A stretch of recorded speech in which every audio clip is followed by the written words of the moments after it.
Hi guys, it's April, and today's video is brought to you by the Silo series by Howey. That was really cheesy, but we're going with it. Okay, so as you can tell, I have finally finished the Silo series, and I am amazed and really excited to give you a review and then a spoilery discussion of what went on in my head as I was reading this series. To start off the non-spoiler section of this video, I will give you my thoughts and feelings. The Silo series consists of 3 books, and that is Wool, Shift, and Dust. This started out as a short story written by Howey called Wool, and then after he got such a huge response, he just continued to go on, and it was beautiful and amazing and glorious. The first book, Wool, starts off with us meeting the sheriff of this society that is living underground because the earth above is completely destroyed. We're introduced to this concept of cleaning, where people go out to clean the sensors so that the cameras and other kind of readings can be taken in to judge what the outside world is like. We don't know how long people have been living underground, how it's happened, and why. We just get this brief little look into how people are dealing with living underground in a tight space. And yeah, Wool just deals with this one community and all the rules and regulations that have been put into place so that society can keep on running, and these characters are kind of struggling and finding who they are and what they can do.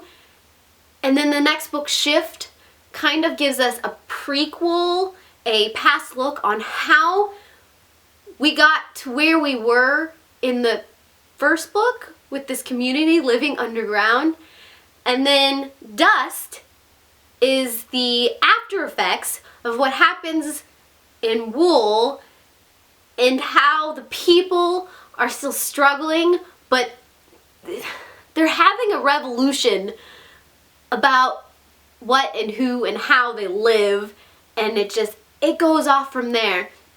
This whole series as a whole just captivated me. I ended up giving it a 5 out of 5 stars because if you don't follow me on Goodreads, at every turn I was something was just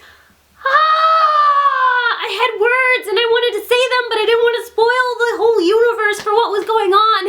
And so it was the most arbitrary comments. It was more like, what? They can't. Wanted to say words, but I couldn't. I was never a dull moment in this series for me. It just digs into human psychology and all the things we do to ourselves. I'm at a loss for words on what to say about the series. The writing style reminded me a lot of the old school sci-fi kind of writing. It reminded me a little bit of Brave New World and that kind of storytelling. And it doesn't get too touchy-feely. It puts everything out there for you to figure out for yourself, to decide on what you think things are saying, and I like that in a book sometimes. It's one of those reads where you have to sit there and decide what you want to get out of it. If you just want to sit there and read it as a storyline, or if you want to sit there and read it and get in between the lines and feel what the characters are feeling, it just opens up this like whole new world for you and deciding on stuff, and it's good and I liked it. it was a great read, and I highly recommend it to anyone who likes a read. It's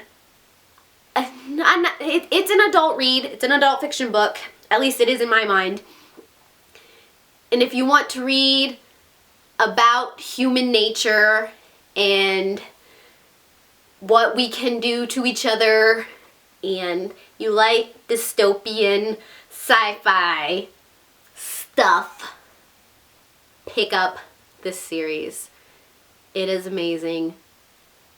And that's all I can say without getting really, really spoilery. So, I don't know how to give a review without giving secrets away, because I mean there's just so much in this series, and even giving like that much, it's a journey. This book is just a journey. So go read it. I'm now gonna start to spoil you all. Let's do this. Spoilers!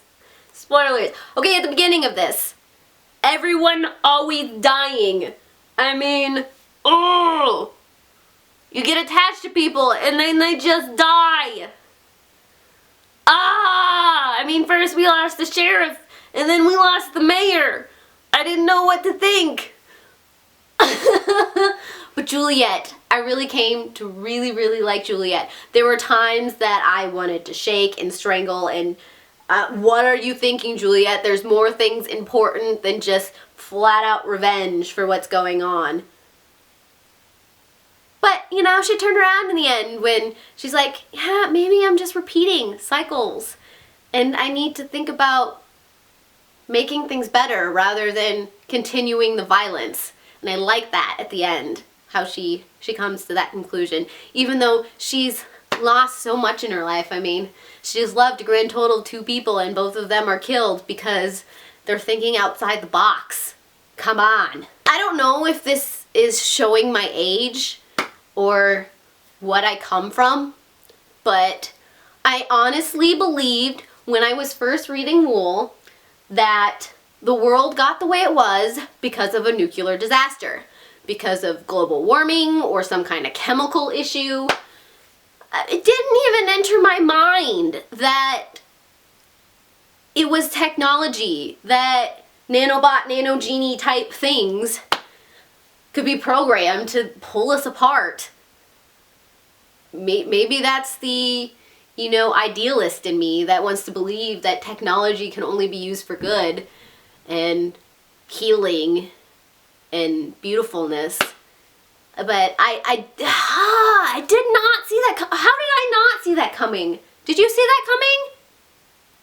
Tell me if you saw that coming, because maybe I was just completely like, which is totally possible. Because like I said, I'm a product of the 80s. Nuclear disasters is the storytelling arc of the world. But no, after that came up and it was a nanogenes kind of stuff, I couldn't get Doctor Who out of my head. Seriously, because the whole episode where we meet, what's his face? Captain Jack. Thank you. I'm a Doctor Who fan and I couldn't remember Captain Jack. With, are you my mommy? I couldn't get that whole thing out of my head, and then it started to click that, hey, these things, if not programmed correctly, or, you know, programmed correctly in a bad way, then it leaves the badness. But just what a few men who think they're doing the right thing, or want the world to be what they think it should be, putting them in power, and then letting them, not questioning them, and just, they can bring the world down. And that's a scary thought, which is, question everything you are told to do. Donald at the beginning compared to the end, when he finally came and started questioning what was going on, even though, Donald, he's another one I wanted to strangle. I'm like, instead of getting really angry at people, stop. Listen to what they say before flat out doing something stupid. Things could have been solved so much more quickly if you had let them talk. Am I right? Am I right? I was going somewhere with that, and it was good, and I kind of rambled and ranted there, but just the human psychology in this series of what we as humans, if we are given the ability to control other humans, the pack, the order, how we can manipulate others without them knowing it by giving them a system and making them rely on this system is so scary, and not allowing humans to do what humans do, to live and to imagine and to grow and to create. How all of that gets squished down and snuffed out just because someone thinks they're better and they know better and they want something. I can't. My brain, it just, from now on, anyone tells me to do something but won't give me the whole story of why I'm doing it, you better believe I'm gonna say no or start digging inside and trying to figure out why. And my cat is back. Just the things. This was a great series. I loved it. Give me your thoughts down below. I want to hear them. And I will leave you with that. I heart your beautiful faces. Bye! I need to stop saying so. Okay. You wanna stay down here? You wanna film with me? She's like, no, Mom. I know what the lights mean. Okay, bye! Oh, my battery's about to die. I should wrap this up.